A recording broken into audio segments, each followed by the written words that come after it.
Shalom, shalom. Que le Seigneur nous bénisse encore une fois ce matin. Nous sommes là pour rendre gloire à Dieu, passer ces moments ensemble et partager ce que le Seigneur a mis dans nos cœurs comme d'habitude chaque lundi. Alors, nous allons commencer par faire le partage. Je le commence moi-même.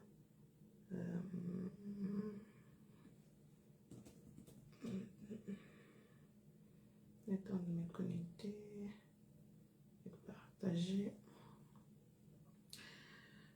Ok. Pour ceux qui sont sur Instagram, vous allez constater que si il n'y a pas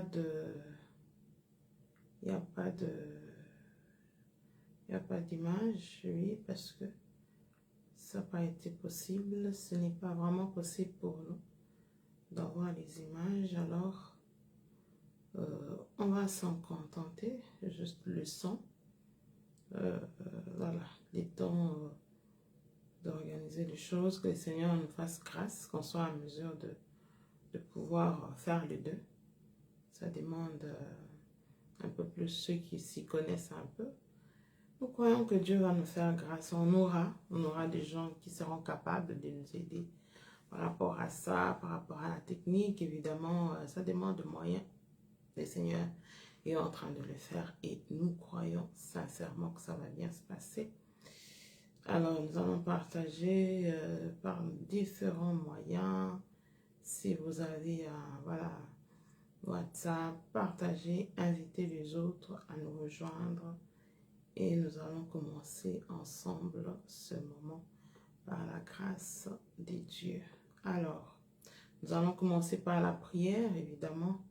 Nous allons commencer par la prière. On va rendre grâce à Dieu ce matin pour cette grâce qu'il nous fait d'être encore dans sa présence, de partager ensemble. Ce n'est pas vraiment un acquis.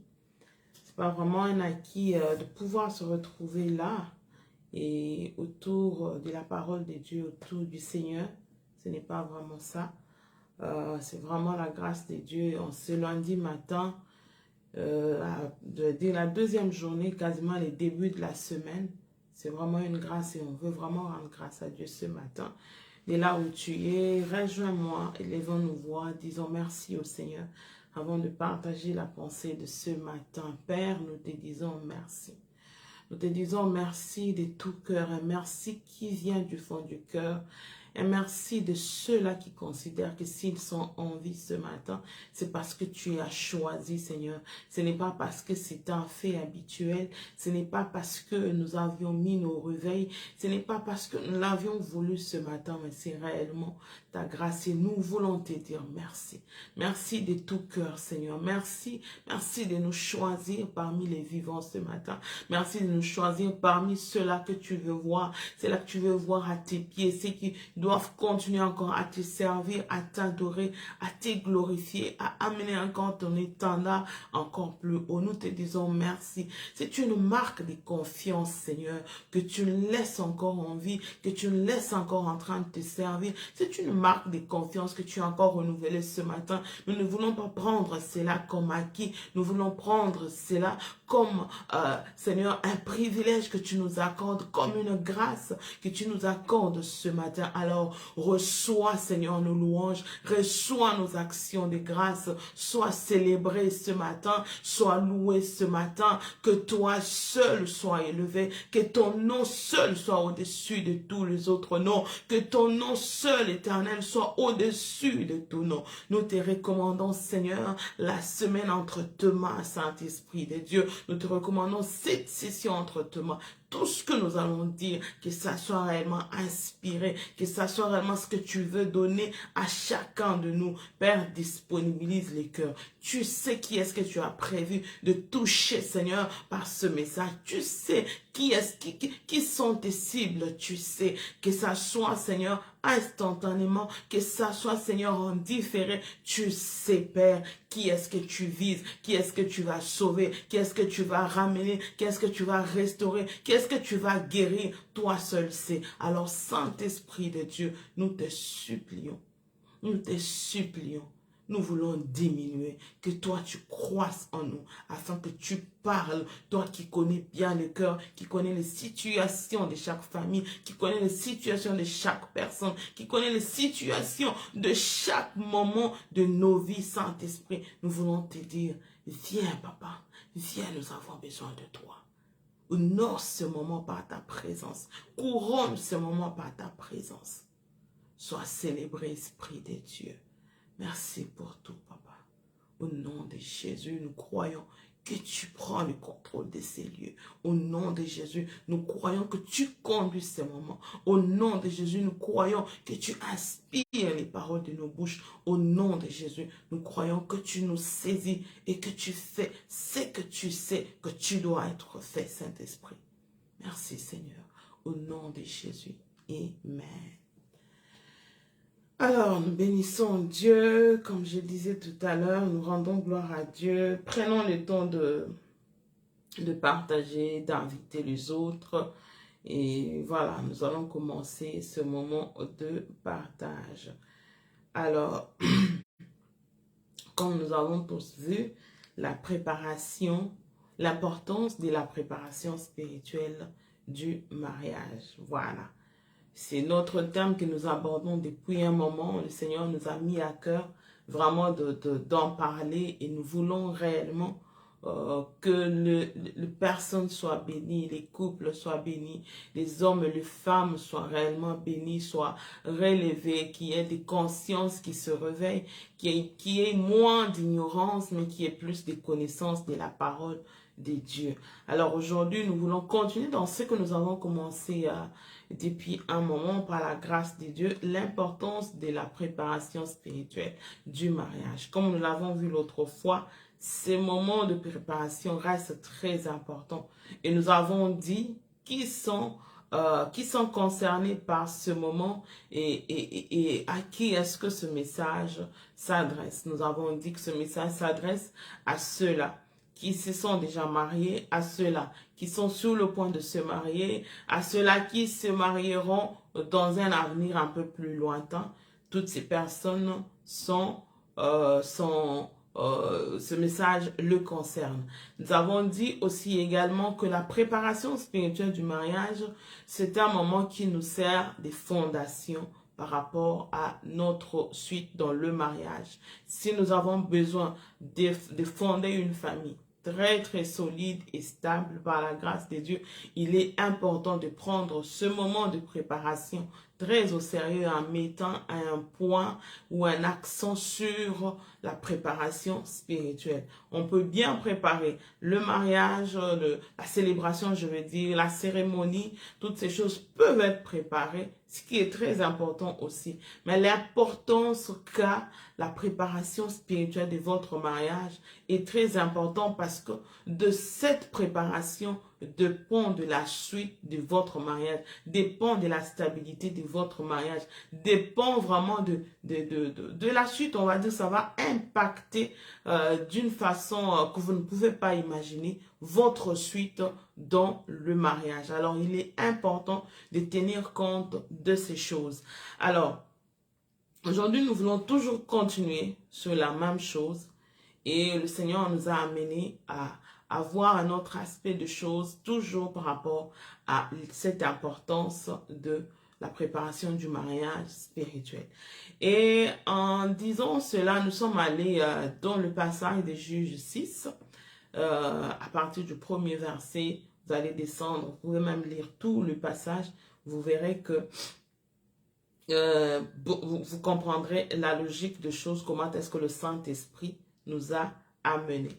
C'est vrai qu'on peut même aller au-delà de 25, mais voilà, nous sommes arrêtés un peu là par rapport à ce que le Saint-Esprit de Dieu voulait que l'on puisse comprendre. Alors, la préparation, l'importance de la préparation spirituelle du mariage. Nous commençons par ces récits bibliques que la Bible nous relate. Le récit de Gédéon que nous connaissons tous, les héros. Celui que le Seigneur a appelé héros pendant que lui-même ne savait pas qu'il était héros. Il s'agit bien de Gédéon. Alors, Comment est-ce que, quelles sont les circonstances qui entourent le fait que l'ange vient et appelle Gédéon héros? C'est ces récits-là autour duquel nous allons vraiment puiser la matière pour essayer de nous faire comprendre combien est-ce que le monde spirituel agit et interagit autour de nous. Alors, quand vous allez dans ce passage des juges, vous allez voir qu'il y a un peuple qui s'appelle le peuple d'Israël. C'est un peuple qui nous est tous familier, même si nous n'avons pas été en Israël, même si, voilà, mais au moins c'est un peuple qui nous est familier parce que dans toute la Bible, les peuples qui ont marché avec Dieu, le peuple qui nous, comment l'image du peuple auquel nous nous identifions, c'est Israël. Alors la Bible nous dit ici que Israël, la Bible nous montre un peu combien Israël était malmené, dominé par Madian pendant 7 années. Ils ont été vraiment dominés. Chaque fois que Israël pouvait s'aimer, c'est Madian qui venait détruire, il venait tout ravager avec le Amalek et le roi, le fils on les appelle encore les fils de l'Orient. Ils venaient vraiment ravager, détruire ce que Israël avait sémé. Donc quand vous entrez là, vous comprenez que Israël fait les efforts de pouvoir organiser sa vie au quotidien. Comme toute personne, on va aller travailler. Mais quand vous travaillez, au bout de ce travail, lorsqu'il y a le résultat, lorsqu'il y a la sémence, lorsqu'il y a le résultat, lorsqu'il faut aller moissonner, vous n'avez pas droit à cela. C'est plutôt quelqu'un qui vient détruire, ravage. Et voilà, et puis c'est fait méchamment. Si vous lisez dans la Bible, vous verrez que c'est vraiment fait d'une façon méchante. Et c'était comme ça pendant 7 années que Israël a vécu ça. On peut dire que ce peuple n'avait plus droit à la joie. Parce que quand vous s'aimez, votre joie est de récolter et de moissonner. Mais chaque fois que vous s'aimez, vous ne récoltez pas. Il y a toujours quelqu'un qui vient et détruit cela. Quelqu'un qui vient et détruit cela. Et la Bible dit que le peuple d'Israël, pour pouvoir, comment on va dire, pour pouvoir se sauver, ils allaient dans les ravins, dans des montagnes un peu fortifiées, pour aller se cacher. Donc, vous s'aimez, au lieu de moissonner, le moment de la moisson arrive, mais c'est quelqu'un d'autre qui vient pour pouvoir détruire cela. Et vous êtes obligé de faire le choix entre sauver votre récolte ou alors sauver votre vie. Vous avez deux choix qui se présentent devant vous. Et quand on est devant le choix entre la vie et le bien, personne ne me dira qu'il choisira le bien. On choisira toujours la vie. On va se dire, je choisis la vie parce que j'ai encore la force, je peux encore une fois s'aimer. Et la Bible dit que Israël a vécu cela pendant un temps. C'était un peuple malheureux. 7 années de souffrance, 7 années de malheur où ils ont pleuré. Et la Bible dit que ce peuple a décidé de crier vers le Seigneur, de crier vers l'Éternel. Et Dieu, pour répondre à leur prière, à leur cri de détresse, le Seigneur va envoyer un prophète. Le Seigneur va envoyer un prophète pour leur dire pourquoi ils vivent cette condition misérable. Pourquoi ils sont dans cette souffrance interminable. Et le prophète qui vient va expliquer à Israël pourquoi. Le Seigneur dit, je vous ai fait monter d'Égypte. Je vous ai fait sortir de la maison de servitude. Je vous ai délivré de la main des Égyptiens et de la main de tous ceux qui vous opprimaient. Je les ai chassés devant vous et je vous ai donné leur pays. Je vous ai dit, je suis l'Éternel, votre Dieu. Vous ne craindrez point les dieux des Amoréens dans le pays desquels vous habitez. Mais vous n'avez point écouté ma voix. Ça veut dire que Dieu est en train de dire que ce que vous subissez, c'est moi Dieu qui ai ordonné ça. C'est moi Dieu qui accepte cette condition-là. C'est comme une punition par rapport au fait qu'ils n'ont pas écouté Dieu. Ils n'ont pas respecté ce que le Seigneur leur avait dit. Et quand vous allez voir que le premier verset dit, les enfants d'Israël firent ce qui déplaît à l'Éternel. Et l'Éternel les livra entre les mains des Madians pendant 7 années. La main des Madians fut puissante contre Israël. Si on comprend très bien ces récits de la Bible, vous allez comprendre beaucoup de choses par rapport au monde spirituel. Ici, vous allez voir que Gédéon vit dans cette famille qui s'appelle peuple d'Israël.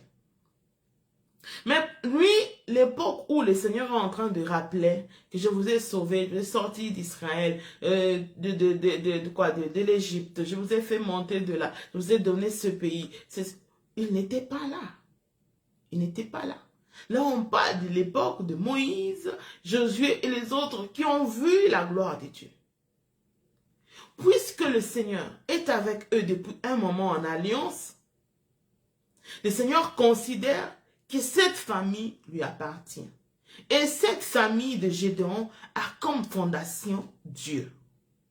Et Dieu a émis ce principe et ces lois qu'ils doivent tous respecter pour continuer à bénéficier de la grâce de Dieu.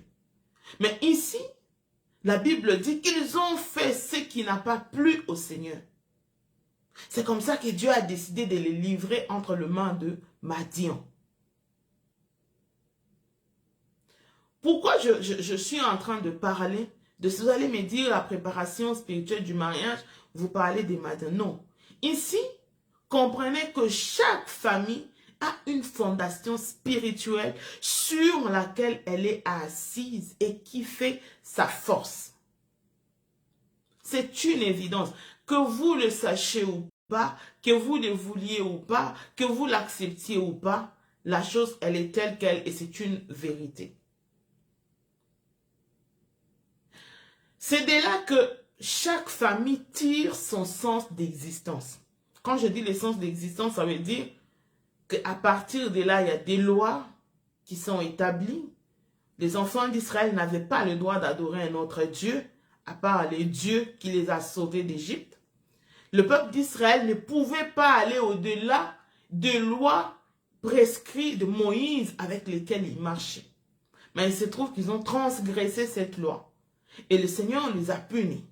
Ils n'ont pas respecté la fondation spirituelle qui les porte et qui les garde. Puisque vous l'avez transgressé, mais vous devez être punis. C'est la même chose dans toutes les familles. Cette fondation-là, elle va émettre des principes, elle va émettre des lois que tout le monde est censé respecter. Si vous ne respectez pas cette loi, vous ne respectez pas le principe, sachez que vous allez être punis.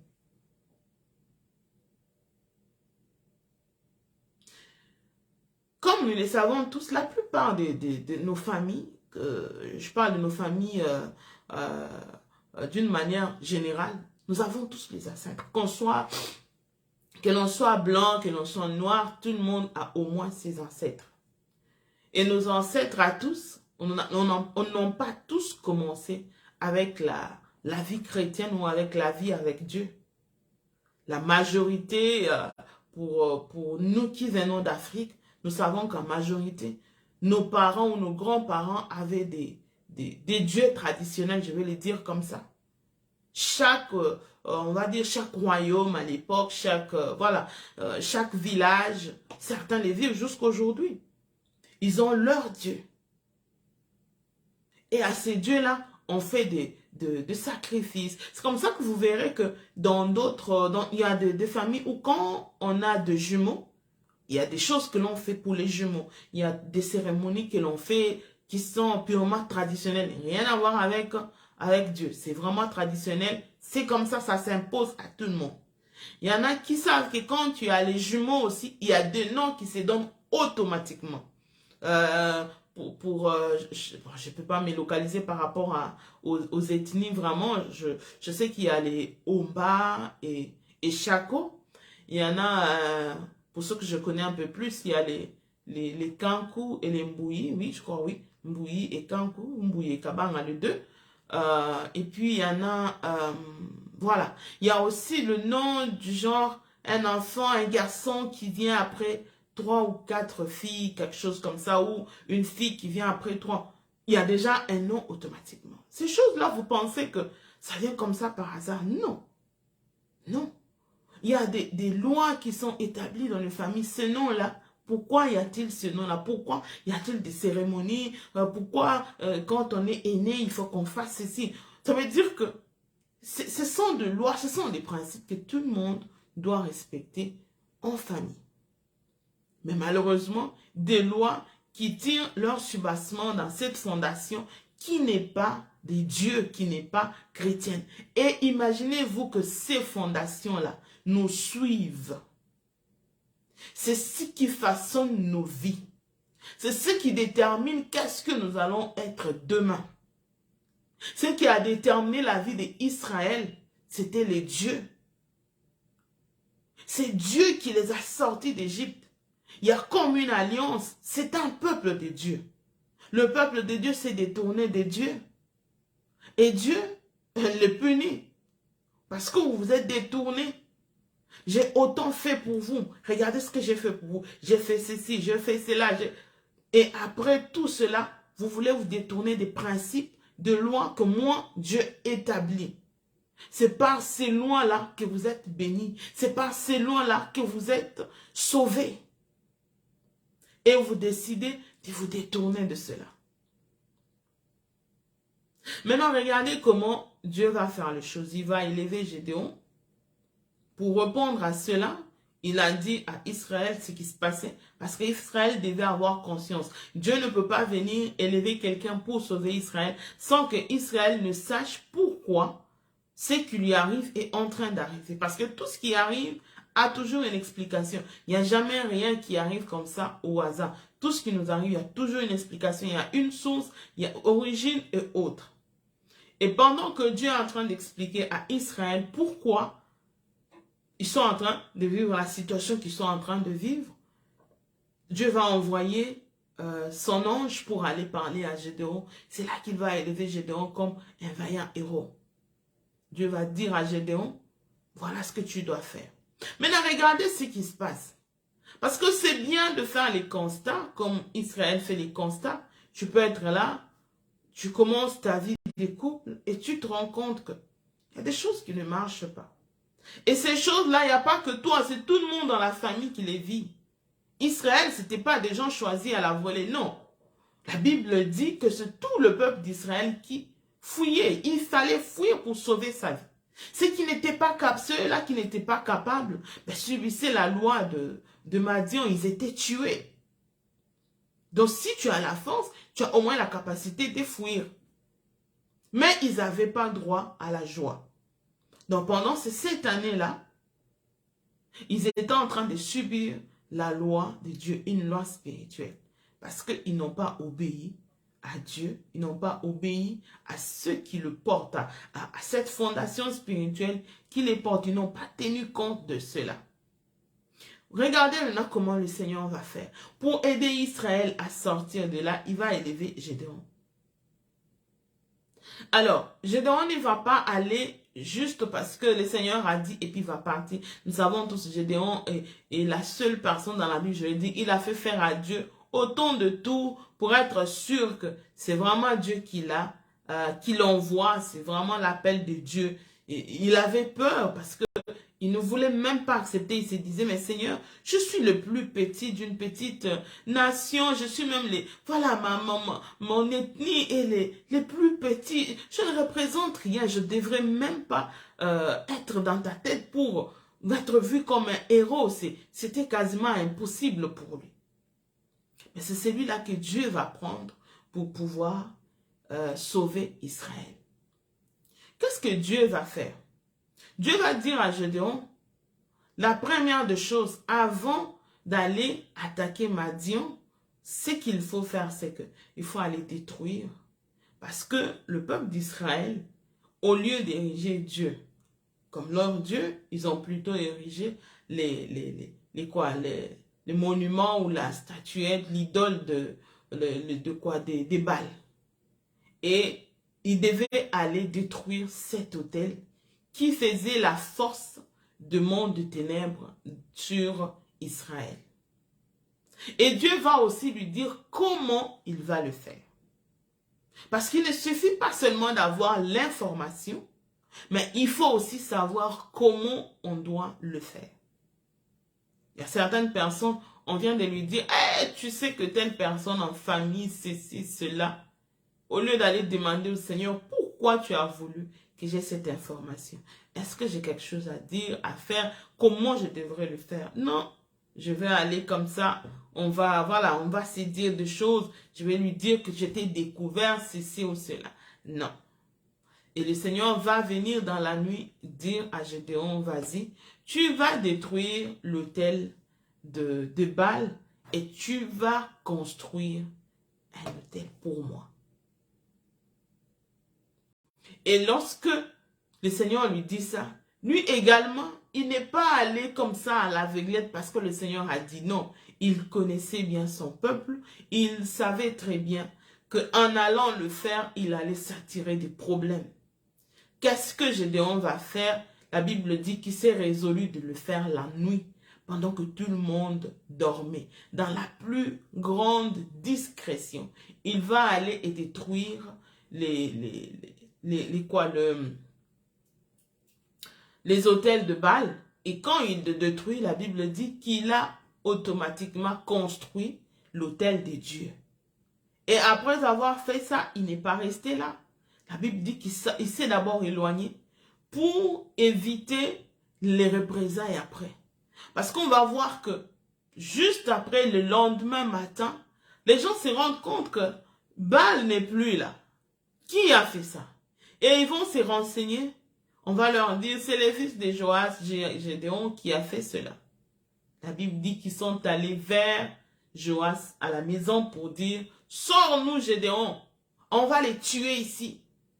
Il n'avait pas le droit d'aller toucher à Baal. Pourquoi a-t-il détruit Baal? C'est comme ça que le Père, rempli par une sagesse certainement divine, il va dire à ses peuples, si réellement Baal est Dieu, vous n'avez pas besoin de parler pour lui. Laissez-le lui-même parler pour lui-même. Si réellement il est Dieu, il va vraiment se défendre lui-même. C'est comme ça qu'on a appelé finalement Gédéon Jérubal, comme pour dire que Baal parle contre toi, parce que tu es allé toucher l'autel des Baal. Et par après, nous savons comment le Seigneur a organisé les choses, puisque c'est lui qui voulait réellement sauver son peuple. Et on parle ici de Madian, qui était un grand peuple avec Amalek, et les fils de l'Orient, ils étaient tellement nombreux.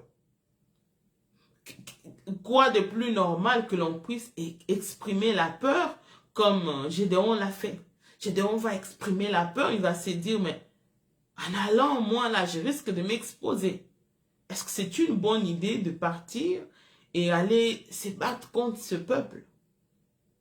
Pendant que, comme le Seigneur nous connaît très bien, il nous connaît très très bien, mieux que nous-mêmes. Dieu il a vu l'état de cœur de Gédéon. Qu'est-ce que le Seigneur va faire? Dieu va lui dire, mais comme tu as peur, je t'envoie, vas-y telle part, tu vas écouter. Ce que tu vas écouter va te prendre à prendre courage, tu vas comprendre que je t'ai déjà donné Madian. Qu'est-ce qui se passe?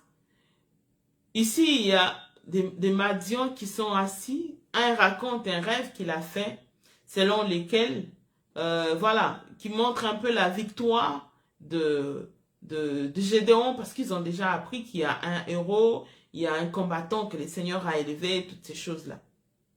Et il va écouter de ses propres oreilles comment on est en train d'interpréter ces rêves-là. Un gâteau qui était en train de rouler et qui a détruit, voilà. Et quelqu'un d'autre qui était là, il dit, ah, ben ça doit être l'épée de Gédéon. Et Dieu a donné la victoire à Gédéon, il nous a livrés entre les mains de Gédéon. Ce qui fait que, automatiquement, Gédéon a compris que Dieu était de son côté et ce que le Seigneur lui disait était vrai. Malgré tout ce que le Seigneur avait vraiment fait comme preuve pour pouvoir, ou signe, pour pouvoir permettre à Gédéon de comprendre que Dieu était avec lui, qu'il l'avait déjà donné Madian à ses mains. Quel est mon point? Lorsqu'on se retrouve dans une famille,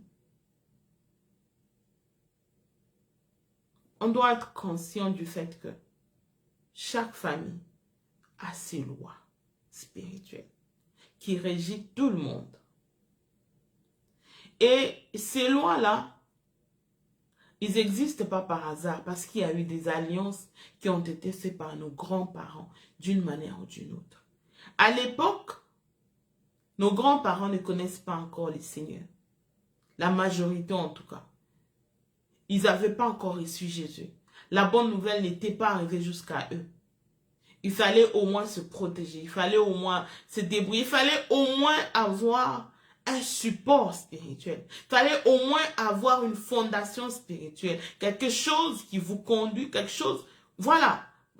C'est un besoin de tout être humain parce que nous avons un esprit en nous. Cet esprit-là veut avoir au moins un support.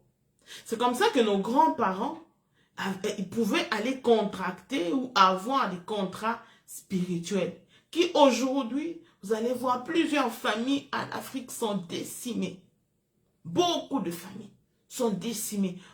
Mais il n'y a pas un éveil de conscience. Il n'y a pas cette conscience-là de voir les choses telles qu'elles sont. De se réveiller et de dire non. Et ils ont eu à faire ces pactes-là, ils ont eu à avoir des dieux traditionnels. Nous voulons avoir une nouvelle génération qui s'appuie sur Dieu. Et ça n'arrive pas par hasard. Il faut que l'on soit conscient de cela. Maintenant, vous décidez d'entrer dans le mariage. Non, avant de le faire, prenez le temps, parlez de tout ce qui dérange tout le monde. Regardez comment Israël était dominé, malmené. La Bible dit qu'ils sont allés tous, ils ont crié vers le Seigneur. C'est comme ça que leur cri qui a atteint Dieu a poussé Dieu à agir, à élever un héros pour pouvoir sauver la famille, pour pouvoir sauver le peuple d'Israël. Ne restez pas là. Vous voyez que tout le monde est touché par la même chose. Vous vous soustrayez en disant, moi ça ne me regarde pas. C'est une erreur monumentale. Ça te concerne puisque tu fais partie de cette famille. En disant que ça te concerne, ça ne veut pas dire, ou en disant que il faut intérioriser, ça veut dire que vous acceptez ce qui se passe dans la famille pour que ça vous porte aussi. Non. Quand on n'est pas conscient de quelque chose, on ne peut pas la combattre. Quand on n'accepte pas sa condition, on ne peut pas se lever. Si je me dis, j'ai un salaire de 100 $ et que je trouve que ça me suffit, le salaire ne changera pas. Si je reconnais que mon salaire est très peu, j'ai besoin de plus, je veux me lever, je vais aller chercher un emploi qui va me permettre d'avoir plus que 100 $. S'il n'y a pas un éveil, s'il n'y a pas une conscience de gens qui se lèvent, une conscience spirituelle, tu te dis, je suis en train de bâtir une famille, tu vas avoir une famille stable, tu vas avoir une famille qui n'a rien à voir avec les lois spirituelles qui ont touché ma famille. C'est possible, Dieu est capable de le faire. C'est que tu vois les autres en famille, tel subit ceci, tel subit cela, maman, papa, tout ce que tu vois là, si tu ne prends pas garde, si tu ne te réveilles pas, tu vas vivre la même chose. Ne pense pas que eux qui vivent cela ou eux qui ont vécu cela, ils ont souhaité cela un jour. Ils ont été dans la même peau que toi en regardant les autres et disant, moi je n'aime pas ça. Mais ils ont compris qu'il y a une force qui les dépasse, qui leur impose des choses. Si on ne considère pas qu'il y a des lois spirituelles qui régissent le monde spirituel pour se lever contre cela, nous allons continuer à parler, mais rien ne changera. L'important ici, c'est d'abord de prendre conscience. Quand vous prenez conscience, vous faites comme Israël, vous priez, vous criez vers Dieu. On n'a même pas parlé de prière. Regardez bien, le peuple est allé crier. Crier, c'est un cri de détresse. Ça n'a rien à voir avec prier où tu te mets, tu commences à prier de non. Tu cries, Seigneur, je suis fatigué. Tu cries, c'est un cri, tu pleures devant Dieu. Tu lui montres que tu n'as pas besoin de vivre la même chose. Je m'apprête à me marier. Ma famille a ceci, a cela, la stérilité, la pauvreté, tous ceux qui se marient, il y a ceci, tout. Personne n'est stable en famille. Pour tout ce qui concerne le mariage, il n'y a absolument pas de chance. Personne n'est heureux dans son mariage. Il y a des familles où, en commençant par l'aîné de la famille jusqu'au cadet, les hommes comme les femmes, les mariages ne marchent jamais.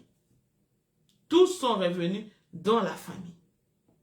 Et dans cette maison-là, tous les enfants sont élevés là.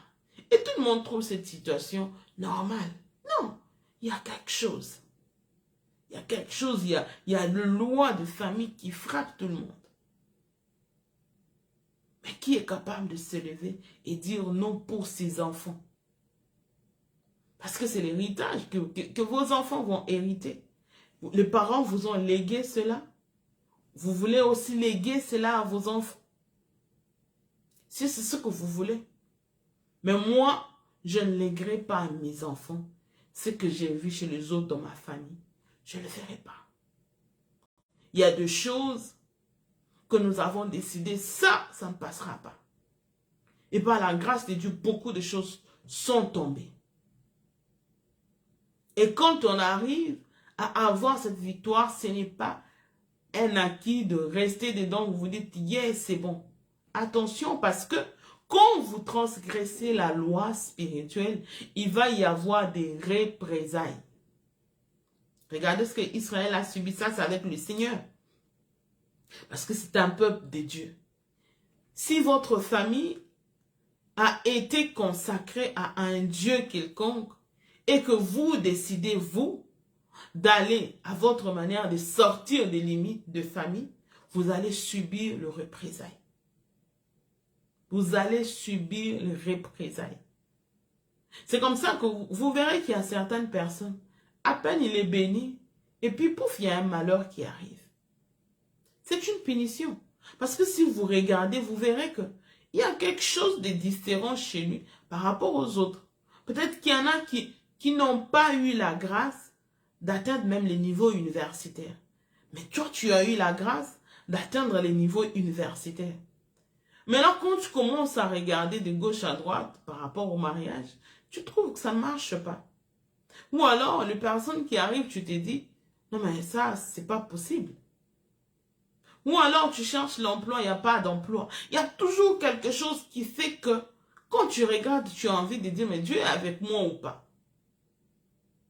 Il y a des lois spirituelles, les lois qui réclament des gens, qui réclament les âmes, qui se disent, vos parents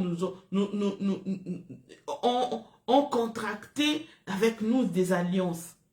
Nous avons donné à la famille ceci, nous avons donné cela. Et en retour, voilà ce qu'on nous garantit.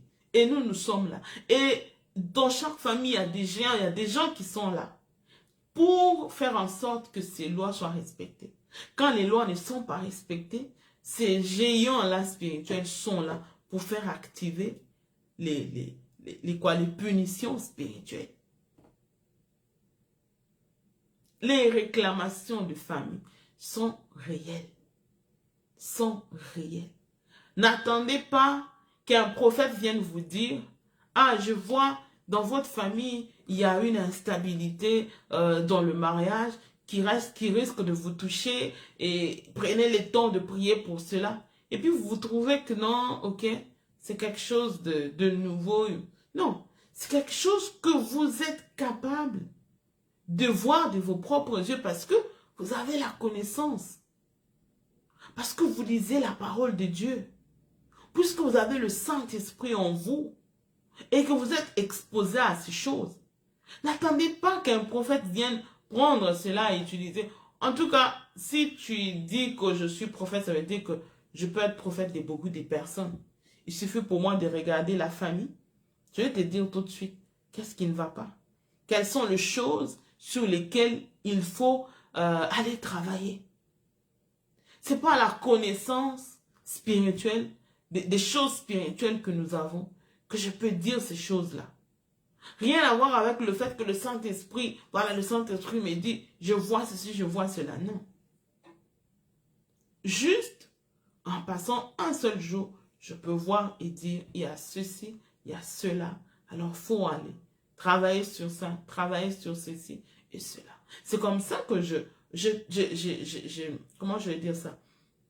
J'ai toujours dit que beaucoup de parents doivent être exposés à ces choses.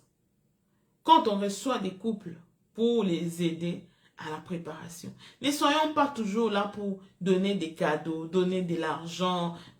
Tout ça est bon. On ne refuse pas. Donner de l'argent, soutenir pour tout ce qui manque, c'est bien de le faire. Mais si vous n'ajoutez pas à cela une préparation très sérieuse, spirituelle, vous ne les aidez pas. Vous ne les aidez pas. Vous allez vous retrouver à le retour de « Ah, chez moi, il y a ceci, chez moi, il y a cela. » Pourquoi? Parce que vous n'avez pas bien fait la préparation. Parrain, c'est le travail que vous devez faire aux côtés du couple.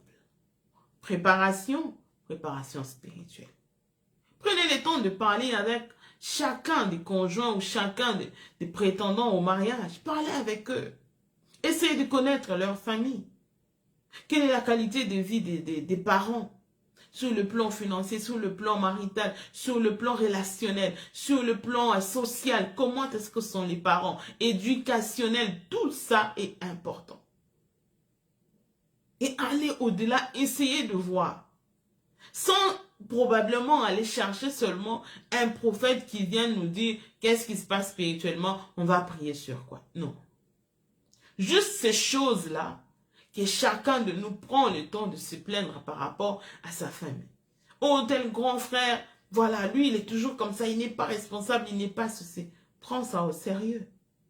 Aujourd'hui, tu as peut-être un emploi, tu te dis, voilà, lui, il est grand frère là, ceci ou cela.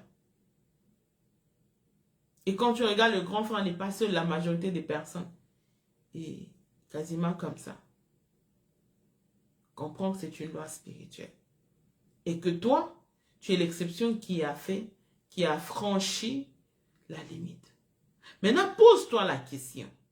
Parce que tu vis cette exception-là, as-tu fait au préalable comme Gédéon, en allant d'abord détruire les autels des Baals pour établir les autels ou l'autel de Dieu, ou tu te retrouves seulement en train de vivre cette exception-là et tu trouves que toi, tu es exceptionnel, tu es plus que les autres, voilà, tu es plus fort, tu es plus intelligent et tout ce qui touche tout le monde dans la famille ne t'a pas touché parce que toi, tu es ceci, tu es cela et tu restes dedans, tu te plais dedans.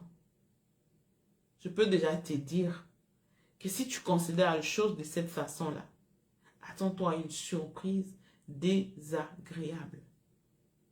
Si tu n'as pas prié pour ces choses et que la grâce de Dieu est venue sur toi, t'a couvert, c'est le moment d'aller faire ce travail avec Dieu.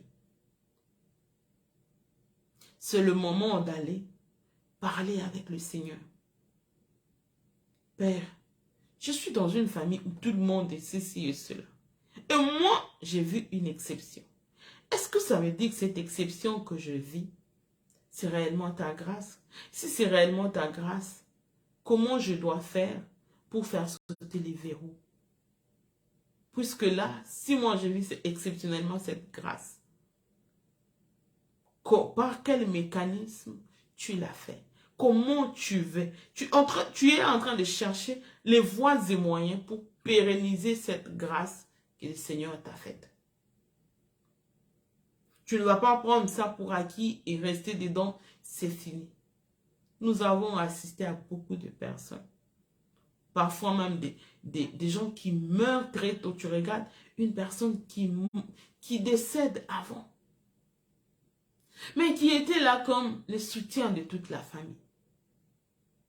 Qui était là comme l'arbre sous lequel tout le monde pouvait se reposer. Quand il y a un problème, quand il y a un problème, quand il y a un problème, il est là, la solution de tous. Ce qui n'est pas mauvais. Ce qui n'est pas mauvais. Mais en soi, dans le fond, on n'a pas compris ici que j'ai fait l'exception par rapport aux autres. J'ai peut-être sauté les verrous, mais je n'ai pas déverrouillé. Je n'ai pas brisé je n'ai pas brisé les limitations, je ne les ai pas brisées. Alors, puisque tu as fait les verrous, tu as sauté les verrous, tu as sauté les limitations, les réclamations vont commencer. C'est comme ça que tu vas voir que, au lieu de vivre heureux dans ce que tu as, ce sont des choses qui commencent à venir pour essayer de détruire ce que tu as sémé. Pour essayer de détruire les choses pour lesquelles tu t'es battu par la grâce de Dieu pour les avoir. Tu as bien commencé ton mariage, tu étais heureux, tout se passait bien. D'un coup, voilà, il y a une affaire qui sort de nulle part, qui commence à détruire le mariage, la relation avec ton mari ou avec ta femme n'est plus la même. La relation peut-être même avec les enfants, ce n'est plus la même chose. Tu te rends juste compte que les choses se dépassent un peu autour de toi. N'attends pas que ça soit tard pour te réveiller et dire « Eh, le diable a fait ceci ou le diable a fait cela. » Le Seigneur est toujours disponible pour quiconque le cherche. Le Seigneur est toujours disponible. Ne restez pas dans la distraction. Vous vous rendez compte que tout le monde est touché par la même chose, mais que tu es le seul à être différent. Lève-toi pour conserver les victoires que le Seigneur t'accorde. Parce que les lois de famille, lorsqu'elles ne sont pas respectées, il y a souvent les représailles. Si tu veux être le prochain sur la liste de ceux-là qui vont subir les représailles, c'est à toi de voir. Mais moi, je fais mon travail. C'est lui d'éveiller les consciences de plusieurs.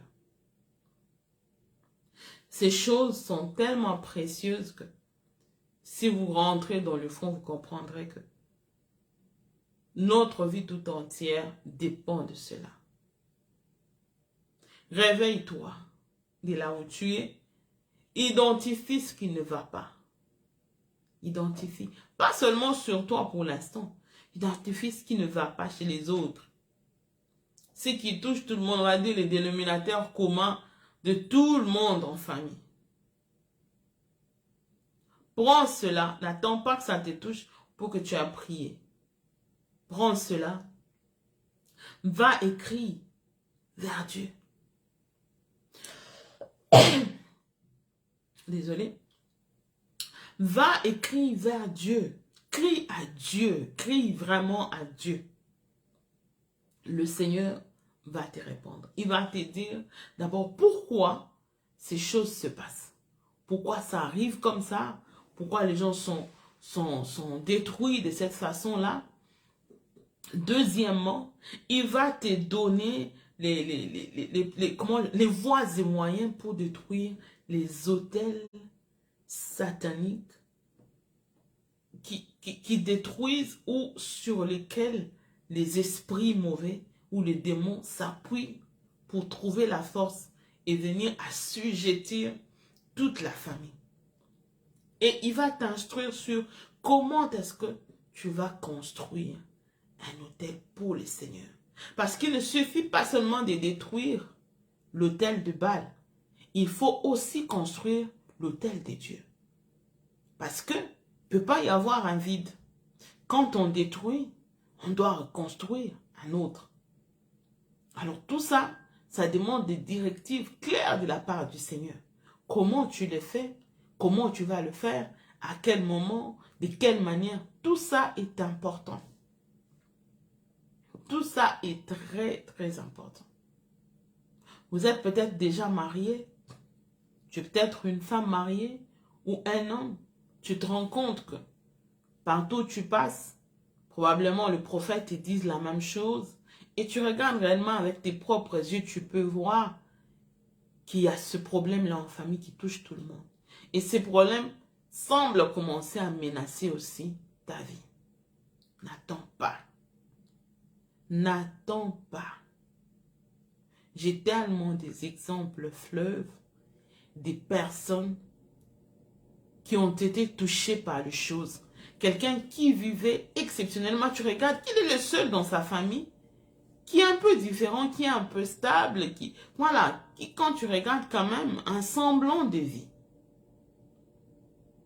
Mais qui après un moment, tout se détruit en un instant. Mais tu te poses la question, mais qu'est-ce qui se passe? Non, ce sont des réclamations. Ce sont des réclamations et les dieux n'ont pas apprécié. Quand je dis les dieux, c'est, voilà, nos dieux traditionnels n'ont pas apprécié. Maintenant, je comprendrais qu'il y ait la peur d'aller affronter ces choses. On se pose des questions, mais comment ça va se passer? Parce que aussi, tu peux te mettre à crier au Seigneur, à parler au Seigneur par rapport à ces choses. Tu commences à faire certains rêves que tu ne faisais pas avant. Parce que j'ai eu à rencontrer comme ça des personnes qui se retrouvent dans des situations où ils font des rêves et ils ont peur. Ils se disent, mais quand je prie, voilà, j'entends de voix, quand je prie, il y a ceci, il y a cela. Expose ça devant Dieu. Expose ça devant Dieu. Parce que Dieu nous connaît tellement. Regarde ce qu'il fait avec Gédéon. Gédéon avait peur. Parce que peut-être tu t'es dit, voilà, vaillant héros, ça veut dire qu'il a tout de suite accepté. Non, va lire les récits de Gédéon, tu vas voir que Gédéon, à un moment donné, il n'a pas accepté ce que le Seigneur lui a dit. C'est comme ça qu'il a fait faire à Dieu autant de tout pour être sûr que c'est réellement Dieu qui l'appelle à cela. Et même quand il accepte l'appel, la peur reste toujours en lui. Parce qu'il a vu comment ces Madians-là venaient faire les ravages. Et il a vu comment ils sont nombreux. La Bible dit, ils sont innombrables. Ils sont tellement nombreux. Il se regarde et se dit, mais moi, j'ai des mots ici. Comment Dieu a livré Madian entre mes mains? Comment ça va se passer? Et quand Dieu lui permet d'aller écouter le rêve qu'ont fait les Madians et l'interprétation, il n'y avait qu'un seul but pour Dieu. Pour enlever la peur qu'il avait dans sa tête. Pour que la perception change. Parce que depuis qu'il est Gédéon, tout ce qu'il a vu, c'est la force de Madian. Il n'a jamais vu Madian en étant de faiblesse. Il connaît que sa faiblesse, tout ce qu'il connaît des Madian, c'est la force. C'est comme ça que Dieu lui envoie pour écouter, pour que cela puisse le relever, le réveiller. Ah non, Dieu m'a vraiment livré Madian. Et ces choses se vivent jusqu'aujourd'hui. Je vais vous donner un exemple très concret par rapport à moi-même. Il y a quelques années, mon mari et moi, on avait une situation qui nous concernait. C'était dans notre famille. On était en train de prier par rapport à cela. Et voilà. Et le Seigneur a commencé à donner des instructions très claires à mon mari de temps en temps. Et on commençait à suivre cela.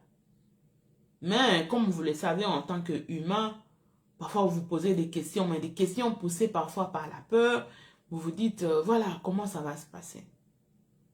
Je vous dis ce que le Seigneur a fait avec moi. Je suis sur mon lit, couché. Je viens de prier.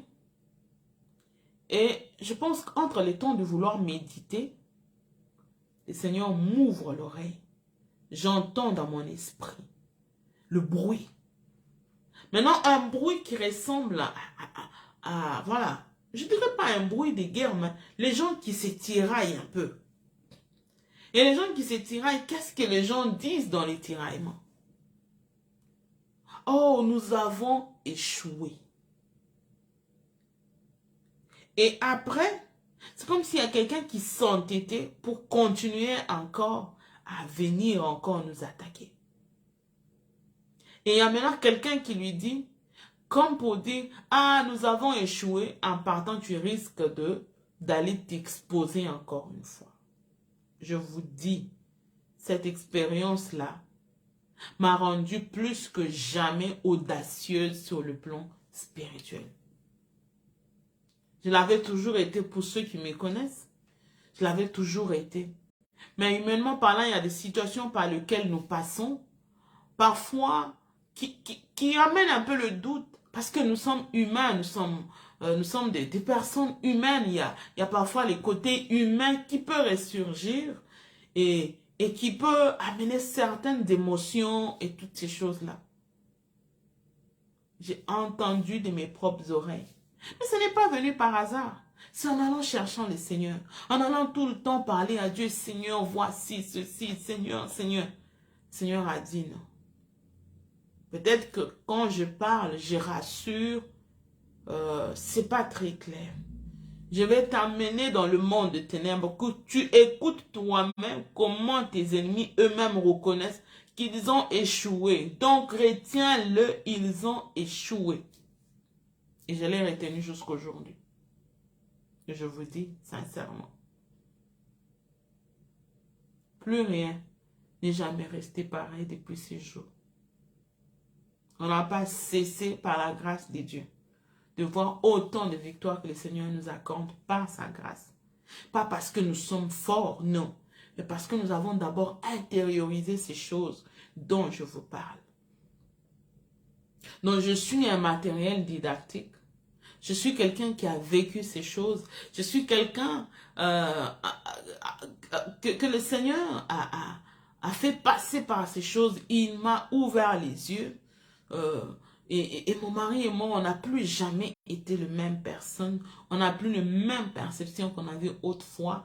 On a tout de suite compris que tout ce que nous sommes, quand la Bible dit que le Seigneur a des projets pour nous, ce sont des projets divins que le Seigneur a pour nous.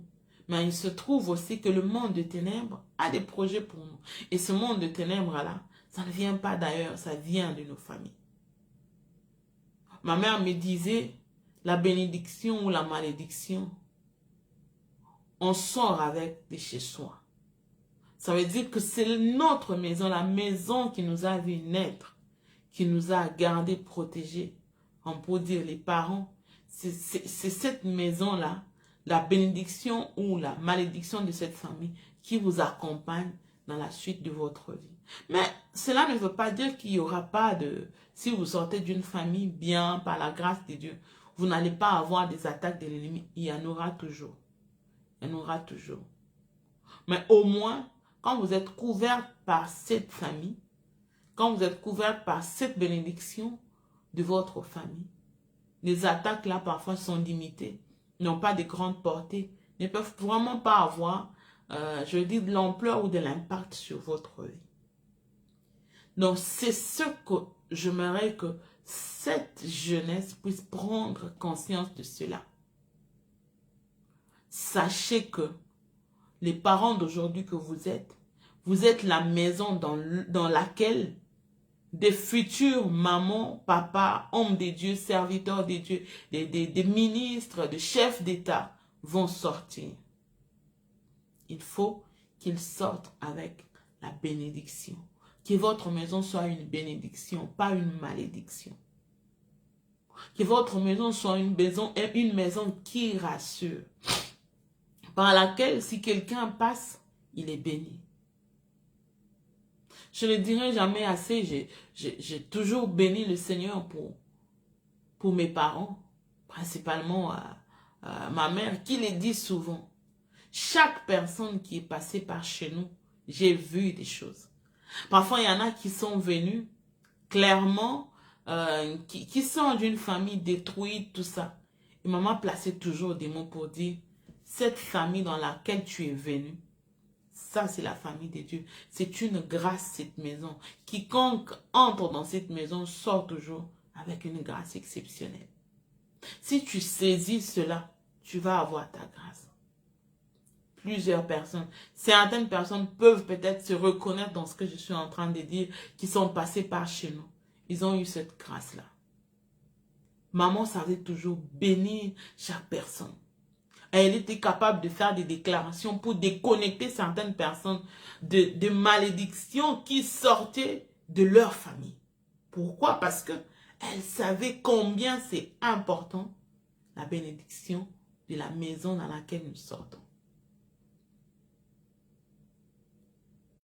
Ce n'est pas un hasard tout ce que nous vivons jour après jour. C'est les résultats, comme je le disais, de principes et des lois établies dans chacune des familles. La décision que tu prends aujourd'hui va impacter tes enfants demain. La décision que tu prends aujourd'hui de prendre tes choses à cœur et de les prendre au sérieux te permettra de faire un chemin pour tes enfants. Si tes enfants te tiennent tellement à cœur, tu les aimes tellement, tu payeras le prix pour sortir de là. Parce qu'il faut vraiment payer le prix. Si vous lisez Gédéon, vous verrez que Gédéon a vraiment payé le prix. Il a vraiment payé le prix. Parce que imaginez-vous qu'il avait déjà un chemin tout établi. Il s'est dit, voilà, je vais faire ceci. Le Seigneur amène ces plans-là. Ça perturbe toute sa vie. Mais le bien fondé de cela, c'est que ce n'est pas seulement la vie des autres. Il y a aussi sa vie inclue qui est aussi impactée. Ce matin, je viens vraiment éveiller la conscience de quiconque. Je viens vraiment éveiller la conscience. Je viens vraiment prier que le Seigneur touche un cœur, que le Seigneur touche une âme, qu'on arrive à faire les choses autrement. Arrêtons de subir. On a tellement subi. On a tellement subi. Ne pensez pas que c'est que nos pays africains se retrouvent aujourd'hui, c'est un fait du hasard. Il y a toutes ces choses-là. Le pays est composé de quoi? Comme on le dit souvent avec mon mari. Le pays est composé de familles. C'est ce qui fait ça. Si le tissu de la famille n'est plus stable, mais cela va influer sur la qualité de vie du pays. Si vous avez des lois établies qui réclament des vies des gens, qui veulent que les gens restent là, qui veulent que les gens n'aillent pas en avant, vous pensez que cela va aider? Non. Il faut que cela soit comme ça dans tout le pays. Il faut endurcir les cœurs des chefs d'État, les cœurs de ceux qui dirigent. C'est comme ça que vous allez voir qu'il y a des gens parfois qui quand il n'était pas ministre, il te dit, bon, quand je serai ministre, ceci, cela. Quand il arrive, automatiquement, la personne change. Il porte l'esprit de corruption. Voilà, on entre dans tout et dans n'importe quoi. Mon mari et moi, on a eu à assister parfois à certains ministres à l'époque de l'ancien régime d'un pays africain. C'était vraiment, vous voyez que la personne parle, vous dit, ah non, tu sais, voilà, ces pays, on a besoin de ceci. Vous savez, nous autres là, on n'a pas vraiment beaucoup de chance de nous retrouver un peu à un niveau de décider. Si seulement on pouvait avoir ces temps-là. Je vous dis, la personne avec qui nous avons parlé, au bout de quelques mois, la personne est le ministre de l'Intérieur. Et le nom de la personne se retrouvait partout, sauf là où il devait être. La corruption, le ceci, la même chose que ses précédents ou ses prédécesseurs. Maintenant, vous vous posez la question, mais qu'est-ce qui s'est passé avec cette personne? La personne qui voulait tellement faire du bien, la personne qui voulait tellement mettre de l'ordre, qui voulait. Ce sont des esprits. Ce sont des esprits. Il faut que ce pays-là, où nos pays-là restent toujours dans la pauvreté pour que les esprits puissent se rassasier. Il faut toujours que ça reste comme ça. Aujourd'hui, les gens, comment je vais dire, les gens se plaignent par rapport au temps des morts aux États-Unis. Non. C'est un esprit. C'est un esprit et il y a une origine par rapport à cela. Ce n'est pas un fait du hasard. Allez-y, parlez avec des Africains et des Américains, parlez avec eux, posez des questions par rapport aux origines. Vous allez comprendre que cette affaire-là est vraiment spirituelle. Et ces esprits-là ne font que réclamer. Ils réclament leur dû. Ils réclament leur dû. Personne n'a encore déconnecté de cela. Et si tu veux faire les choses autrement, donner à tes enfants un lendemain meilleur, donner à tes enfants un avenir meilleur, c'est le moment. C'est le moment. Tu n'es pas encore marié, tu peux déjà faire des prières préventives. Tu es déjà marié, c'est pas grave, ne panique pas. Entre dans le secret, cherche le Seigneur, il te conduira à faire toutes choses. Israël était déjà dedans. Israël était vraiment dedans, en train de subir les dictats de Dieu. En train de subir, je veux dire, les lois spirituelles, la punition que le Seigneur leur avait donnée. Parce que ils ont fait ce qui a déplu au Seigneur. Mais le Seigneur ne les a pas abandonnés. Il les a envoyé la parole et la parole les a guéris. Le Seigneur t'envoie cette parole pour sauver ton lendemain, pour sauver ta vie de couple demain, pour restaurer ta vie de couple aujourd'hui. Tu le prends à cœur, tu auras pris une bonne décision pour tes enfants et pour toi-même. Si tu rejettes ces choses, la sentinelle que je suis, j'ai fait mon travail. Quand tu auras sur le Saint-Esprit de Dieu qui le fait, ce n'est pas un nom. Et je crois de tout mon cœur que le Saint-Esprit de Dieu va véhiculer ce message dans nos cœurs pour qu'on arrive à cette conscience élevée spirituelle pour arriver à sauver des générations. Je vous prie, partagez ce message.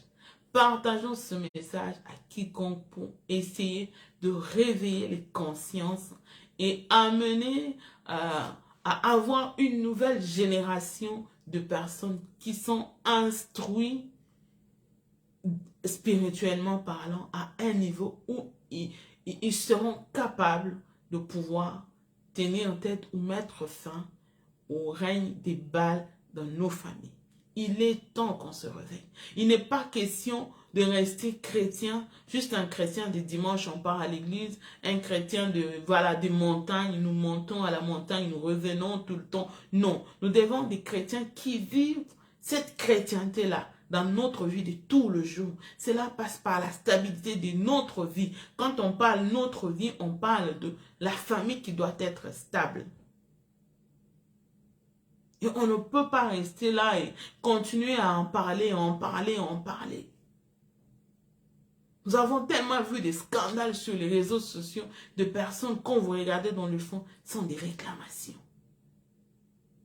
Tu deviens serviteur de Dieu, le Seigneur t'élève, le Seigneur te permet d'avoir un certain niveau. Malheureusement, demain ou après-demain, tu tombes dans un scandale et le ministère est foutu, bafoué. Pourquoi? Les réclamations. Et quand vous allez dans ces familles-là, vous allez trouver que il n'est pas seulement question qu'on ait un certain niveau, mais tout le monde est comme ça. Il n'y a personne qui a une vie stable parce qu'il y a des réclamations. On aime beaucoup prier. C'est bien de prier. Mais si on ne prie pas à la lumière de la parole, si on ne prie pas avec connaissance, si on ne prie pas avec la connaissance qu'il faut spirituelle, je vous dis, on va se mettre à parler, à prier, faire des jeûnes et des prières. Ce passage ici est clair. Le peuple d'Israël n'a pas jeûné. Ils ont juste crié à l'Éternel. Ils ont juste crié à Dieu.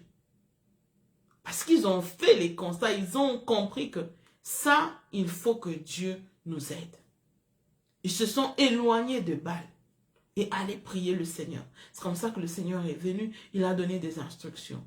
Tu es saisi par cette parole, tu t'es dit, je veux faire différemment les choses, je vais chercher le Seigneur. Vas-y, ne te mets pas à faire quelque chose seul. Ça serait dangereux, ça serait très dangereux. Même si tu répertories les choses, si le Seigneur n'a encore rien dit, ne fais rien. Notre force réside dans le fait que c'est le Seigneur qui nous conduit. C'est lui qui nous dit ce que nous devons faire et ce que nous ne devons pas faire. Je t'en supplie, c'est le moment que tu te réveilles. Tu vas prier, tu vas faire ceci, tu vas... Mais il y a certaines choses qui nécessitent qu'on se lève, qu'on le sache, qu'on le reconnaisse, qu'on le cite par leur nom, en appelant la grâce de Dieu, poser des actions. S'il y a eu des actions qui ont été faites, comme ça, des cérémonies qui ont été faites, il faut dire au Seigneur. Et là, parfois, on voit Dieu qui donne des recommandations. Allez-y, faites ceci, prenez ceci. Prends juste de l'eau, pris dessus et bois. Prenez le quoi, la Sainte Seine, mon sang et mon corps. Parfois, on prend ces choses-là, on se dit, ah oui, c'est juste, on prend. Non. Chaque chose, chaque symbole que nous faisons, spirituellement parlant, a tout son sens sur le plan spirituel. A tout son sens. Je vais vous faire une petite confidence d'un témoignage de ma propre famille. L'année 2020, nous avons traversé un moment de trouble où ma mère était malade. Et pendant ces temps-là, comme vous le savez, ça touche dans l'âme, tu te poses des questions. Voilà, est-ce qu'elle va partir? Parfois, elle-même commence à vous dire, voilà, je vais partir, restez, prenez soin de ceci. C'était vraiment un moment troublant. J'ai béni Dieu parce que le Seigneur nous a fait grâce. On s'est levés tous en famille. On a mobilisé autant d'hommes de Dieu qui nous soutiennent. J'ai béni Dieu en passant, notre parrain qui a toujours été là. Il a accepté parfois d'abandonner certaines choses pour venir nous soutenir en prière. Mon mari et moi, nous nous sommes levés. Nous avons cherché le Seigneur. Mais comprenez comment Dieu fait les choses. Pendant que nous sommes en train de prier, le Seigneur me parle de faire la Sainte Seine avec ma mère. Et là, je me dis, bon, peut-être que c'est peut-être moi. J'hésite un peu. Quand j'hésite, ça c'est le matin. Le soir, pendant que nous sommes encore en train de prier, le Seigneur parle cette fois-ci à mon mari pour qu'on puisse faire la Sainte Seine avec ma mère. Et là, il me dit, je lui dis, tu sais quoi, j'ai reçu la même chose le matin, mais j'ai douté. Je pense qu'on va y aller. Et j'appelle, j'informe, on change tout ce qu'il faut pour la Sainte Seine. Bien aimé. On fait la Sainte Seine le matin avec maman. Et au bout de quelques heures, elle a un rêve où on sort quelque chose de son corps qui sort.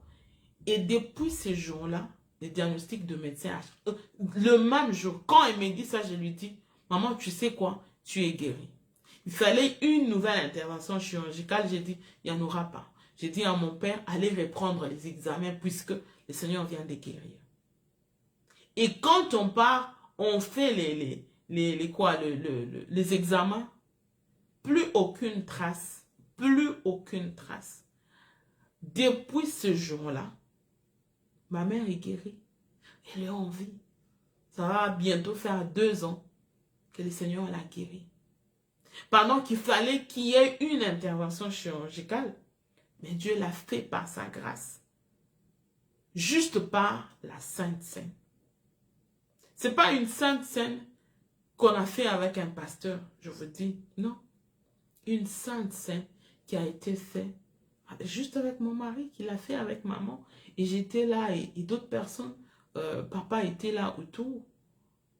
Et nous l'avons fait. C'est un témoignage de quelque chose que parfois nous ne considérons pas assez.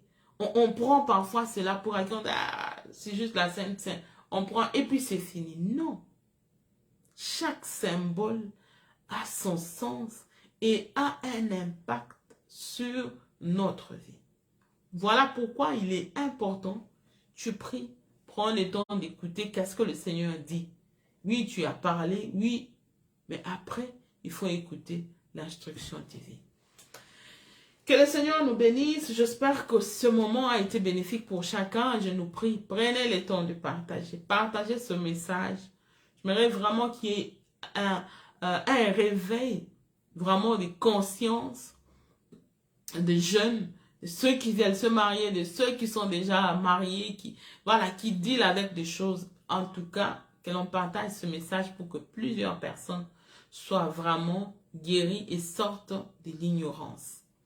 Voilà, alors ce matin, si vous n'avez pas encore donné votre vie au Seigneur, ou alors vous avez perdu votre relation avec Dieu, vous voulez reprendre sur des bonnes bases. Nous allons faire la prière ensemble. Seigneur Jésus, je te dis merci pour ta vie. Je crois que tu es mort à la croix pour moi et que tu m'as sauvé de mes péchés. Je te donne ma vie. Deviens mon Père et que je devienne ton Fils. Merci au nom de Jésus. Amen. En faisant cette prière, vous êtes désormais dans la famille des enfants de Dieu. Si vous avez besoin d'aide, vous avez besoin de retrouver une famille spirituelle, peu importe où vous êtes, vous nous faites signe. Nous allons vous aider, comme d'habitude, à retrouver une famille autour de vous, à être conduit, à être tenu par la main et avoir des formations nécessaires par rapport à votre région où vous vous retrouvez. Que le Seigneur nous bénisse. On se retrouve la session prochaine, donc lundi matin à la même heure. Bye bye.